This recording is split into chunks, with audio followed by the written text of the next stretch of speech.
आज की दुल्हन। शर्मा निवास में आज खुशी का माहौल था। शंकर शर्मा और जया शर्मा दोनों की खुशी का पारावार ना था, और हो भी क्यों ना, उनका इकलौता बेटा आज घर आ रहा था अपनी नई दुल्हन के साथ। पहले तो जया जी बहुत नाराज हुई कि अविनाश ने शादी कर ली है और अपने माँ पापा को बताना भी जरूरी नहीं समझा। लेकिन जब उन्हें पता चला कि अविनाश ने जिस लड़की से शादी की है वो एक अनाथ लड़की है, तो जया जी का हृदय पिघल गया। और रही सही कसर स्नेहा की प्यारी सी तस्वीर ने दूर कर दी। फिर तो शंकर जी ने बेटे को कॉल किया और दिल्ली से बुला लिया कि अब पढ़ाई छोड़ो और आकर बिजनेस में मेरा हाथ बटाओ। शर्मा निवास में घर के काम के लिए 3 स्टाफ हैं, जिसके साथ जया जी सुबह से लगी हुई थी। अविनाश के रूम को अच्छी तरह सजाया गया था और बेड को फूलों से डेकोर किया गया था। आज सारा खाना अविनाश की पसंद का बना था। जया जी की निगाहें दरवाजे की ओर ही लगी थी। शंकर जी का ध्यान भी बार बार घड़ी की ओर आकर्षित हो जाता था।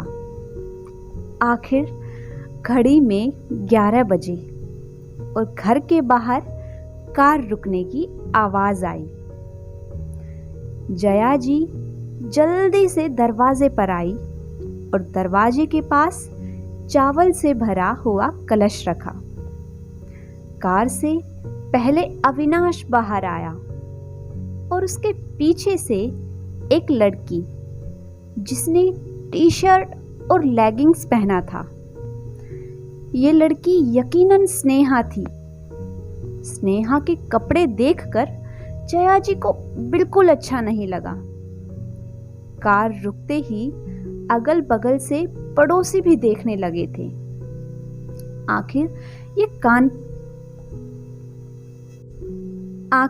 ये कानपुर शहर है, दिल्ली नहीं, जहां कोई कुछ भी पहने, कुछ भी करे, कोई ज्यादा ध्यान नहीं देता।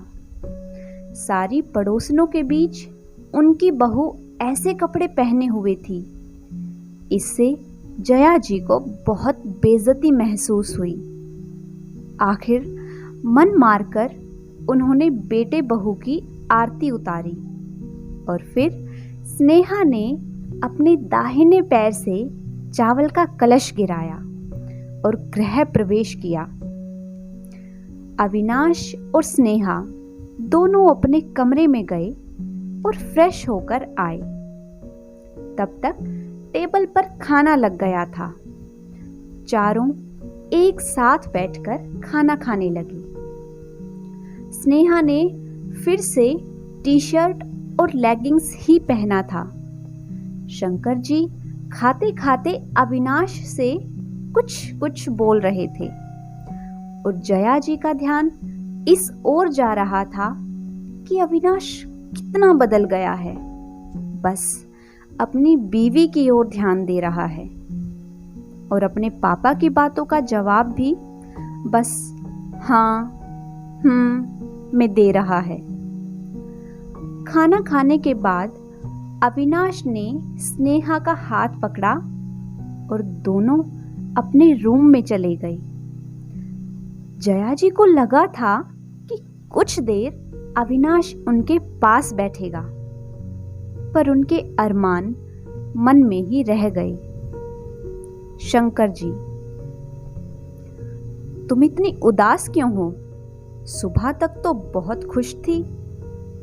इतना सुनते ही जया जी की आंखें भर आई। शंकर जी उठकर अपनी पत्नी के पास आए और उन्हें चुप कराया। क्या हो गया? कुछ बोलो तो। वो अविनाश थोड़ी देर भी मेरे पास नहीं बैठा, बस इसलिए आंख भर आई। बस इतनी सी बात? अरे दोनों अभी अभी तो आए हैं, थक गए होंगे। देखना शाम को तुम्हारे पास आकर कैसे बैठेगा। वैसे भी आज संडे है और मैं भी घर पर हूँ, तो चलो थोड़ी देर हम भी रूम में चलते हैं। क्या ख्याल है? जया जी को शर्म आ गई। आप भी ना, इस उम्र में भी आपको शरारत सूझ रही है। हाय, कसम से आप शर्माती हुई बिल्कुल नई दुल्हन लगती हैं। अब जया जी मुस्कुराने लगी। बस ऐसे ही आप खुश रहा कीजिए और बेटे बहू को भी थोड़ा स्पेस दीजिए। फिर शंकर जी रूम में आराम करने चले गए और जया जी नौकर को टेबल और किचन साफ करने बोलकर टीवी देखने बैठ गई। अविनाश सीधे रात में खाना खाने ही नीचे आया, और वो भी अपनी पत्नी के साथ। 2 दिन बाद से अविनाश अपने पापा के साथ दुकान पर जाने लगा और स्नेहा भी जया जी के साथ बैठकर टीवी देखने लगी। जया जी कभी कभी उसे समझाती, बेटा अब तुम्हारी शादी हो गई है, थोड़ा सज सवर कर रहा करो, नई दुल्हन सजी धजी अच्छी लगती है। स्नेहा उस समय तो चुप रहकर सुन लेती थी, पर पहनती टी शर्ट और लेगिंग्स ही। कितने शौक से जया जी उसके लिए कुछ सिंपल सूट और एक साड़ी खरीद कर लाई थी, पर स्नेहा ने उसे ये कहकर रख दिया था कि कहीं घूमने जाएगी तो पहन लेगी। अविनाश और स्नेहा की शादी को 2 महीने हो गए थे और दोनों शायद ही कभी घर से साथ में निकले थे। एक बार दोनों आइसक्रीम खाने रात में गए थे, तो स्नेहा घर के कपड़ों में ही चली गई थी कि 9 बजे रात में क्या कपड़े चेंज करना, घर आकर तो सोना ही है। जया जी ने टोका, पहली बार अविनाश के साथ कहीं जा रही हो। लेकिन बीच में ही अविनाश ने बोल दिया, छोड़ो ना माँ, इतनी रात में कौन देखेगा। और दोनों बाइक पर बैठकर चले गए थे। जया जी ने फिर कभी कोई रोक टोक नहीं की। रोज की तरह अविनाश सुबह 10 बजे अपने पापा के साथ कपड़े की दुकान पर गया और शाम 6 बजे वापस आ गया। शंकर जी रात के 8 बजे तक दुकान बढ़ाकर आते थे। अविनाश, माँ, हमारे बगल वाले घर में कोई रहने आए हैं क्या? घर का दरवाजा खुला हुआ है। हाँ बेटा, वो लोग भी हमारी तरह शर्मा ही हैं। आज दोपहर में ही आए हैं वो लोग, इसलिए मैं उनके लिए खाना लेकर गई थी। सामान सेट करने में कहाँ बना पाते वो। शर्मा जी हाई स्कूल के टीचर हैं और उनकी पत्नी हाउसवाइफ हैं। और हाँ, उनकी एक प्यारी सी बेटी भी है। जया जी विस्तार से बताने लगी। एक तो बगल वाले घर में किसी के आने की खुशी थी, और दूसरा इतने दिनों बाद अविनाश ने उनसे बात की थी। अविनाश फिर अपने रूम में चला गया। दूसरे दिन सुबह 10 बजे अविनाश नाश्ता करने बैठा था अपने पापा के साथ। जया जी दोनों को परोस रही थी। स्नेहा अपने कमरे में सोई हुई थी कि एक लड़की घर में आई और सीधे डाइनिंग हॉल में आ गई। आंटी, आप कल हमारे घर खाना लेकर आई थी, तो आपके बर्तन लाई हूँ। अरे बेटा, इतनी जल्दी क्या थी? आराम से ले आती। वो क्या है ना आंटी, मैं अकेले बहुत बोर हो जाती हूँ, तो सोचा आपके पास ही आ जाऊं, बर्तन भी दे दूंगी और आपसे और आपके घर के सब लोगों से भी मिलना हो जाएगा। और हाँ आंटी, इस डिब्बे में आटे का हलवा है।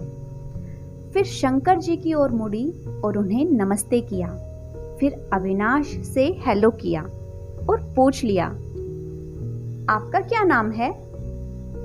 अविनाश जो इतनी देर से उसकी बकबक सुन रहा था, चौंक गया और उसने भी हेलो बोला। मैंने आपसे नाम पूछा था। अविनाश। अरे वाह, आपका नाम अविनाश है? ये तो बहुत अच्छा है। पता है, दिल्ली में भी मेरे कॉलेज में अविनाश नाम का लड़का मेरा दोस्त था। और आपका क्या नाम है? मेरा नाम दिव्या है। और आप मुझे तुम बोलिए, आपसे छोटी हूं मैं।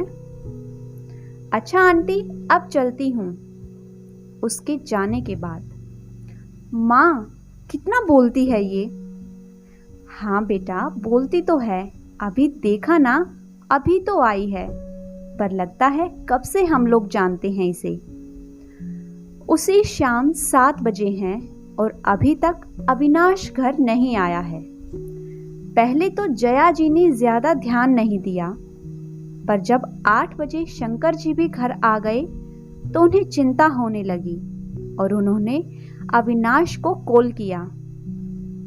हाँ मम्मी, आ रहा हूँ, रास्ते में ही हूँ, कहकर अविनाश ने कॉल कट कर दिया और 1 घंटे बाद घर आया तो अपने कमरे में जाने के बजाय हॉल में जया जी उसका इंतजार कर रही थी तो वहीं आ गया और उनकी गोद में सिर रखकर लेट गया। जया जी भी उसके बाल प्यार से सहलाने लगी। तुझे आज इतनी देर कैसे हो गई बेटा? वो क्या है माँ, मैं तो 6 बजे आ रहा था कि रास्ते में दिव्या मिल गई। उसकी स्कूटी खराब हो गई थी तो पहले मैंने स्कूटी को मैकेनिक के पास पहुंचाने में मदद की और फिर उसे साड़ी खरीदने मॉल जाना था तो उसे लेकर मॉल गया। इस सब में इतनी देर हो गई। अच्छा, अब स्नेहा के पास जा, वरना नाराज होगी वो। नहीं माँ, वो ऐसी नहीं है। आप खाना लगवाओ, मैं उसे बुला लेता हूँ। अब तो आए दिन अविनाश देर से घर आने लगा। दिव्या भी हमेशा घर आने लगी थी और स्नेहा से भी उसकी दोस्ती हो गई थी। घर में 3 नौकर थे तो कोई काम तो रहता नहीं था, तो स्नेहा ज्यादातर मोबाइल में फेसबुक पर बिजी रहती थी या फिर जया जी के साथ टीवी देखती थी या फिर सो जाती थी। एक दिन सुबह अविनाश बिना नाश्ता किए चला गया कि मम्मी, मैं दिव्या के साथ मंदिर जा रहा हूँ तो मार्केट में कुछ खा लूँगा। अविनाश जब दुकान के लिए निकलता था तो ज्यादातर स्नेहा सोती रहती थी। आज अविनाश का दिव्या के साथ मंदिर जाना अच्छा नहीं लगा।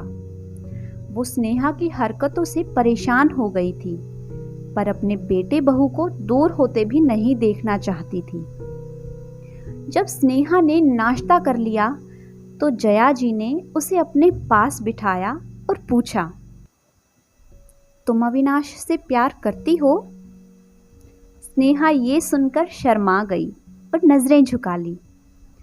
देखो बेटा, तुम जब फिल्मों और सीरियल में हीरो हीरोइन को देखती हो तो कुछ ध्यान देती होगी कि जब हीरो घर आता है तो कैसे उसकी पत्नी तैयार होकर उसका इंतजार करती है, तो कभी दौड़कर दरवाजा खोलने जाती है, घर में कैंडल लाइट डिनर का इंतजाम करती है। स्नेहा चुपचाप जया जी की सारी बातें सुन रही थी और समझ भी रही थी।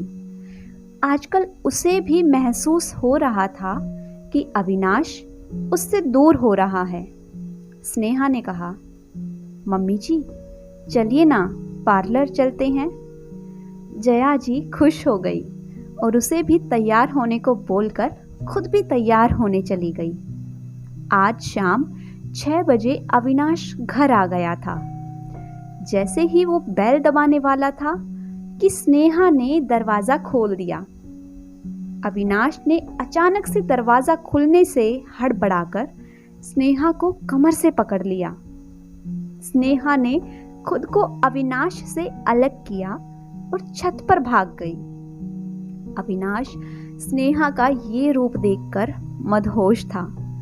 वो उसके पीछे जाने लगा कि दिव्या ने उसे आवाज दी और घर के अंदर आ गई। अविनाश, चलो ना थोड़ा घूमने चलते हैं। स्नेहा को भी साथ में ले चलते हैं, वो भी घर में बोर होती रहती है। अविनाश को आज दिव्या की आवाज जैसे सुनाई ही नहीं दे रही थी। वो उसे अनसुना कर छत पर चला गया। अविनाश ने अपने जूते उतारे और शर्ट उतार कर अपने हाथ में ले ली और कमरे के अंदर आया। कमरे के दरवाजे से बेड तक फूल बिछे हुए थे। फूलों पर धीरे धीरे चलते हुए अविनाश बेड के पास आया। स्नेहा बिस्तर पर गुलाब की पंखुड़ियों से दिल बना रही थी। अविनाश ने पीछे से उसे बाहों में भर लिया। स्नेहा को आज अविनाश का छूना एक अलग ही एहसास दे रहा था। छोड़िए ना। स्नेहा ने धीरे से कहा, अच्छा याद दिलाया मुझे। नहाना तो है, मगर अब तो स्नेहा सुनिए छोड़िए कहती रही, पर अविनाश उसे अपनी गोद में उठाकर बाथरूम में घुस गया। स्नेहा नाराज होते होते बाल सुलझा रही थी। पार्लर से तैयार होकर आई थी और आपने तो मुझे ठीक से देखा भी नहीं। अरे यार, जितना भी देखा उतने ने ही मेरा होश उड़ा दिया। आज तुम्हें देखकर ऐसा लगा जैसे पहली बार अपनी नई दुल्हन से मिल रहा हूं। सुनो ना, तुम साड़ी ही पहना करो। ना बाबा, साड़ी संभालने में बहुत मुश्किल होती है। तो होने दो, तुम साड़ी संभाल लेना और मैं तुम्हें।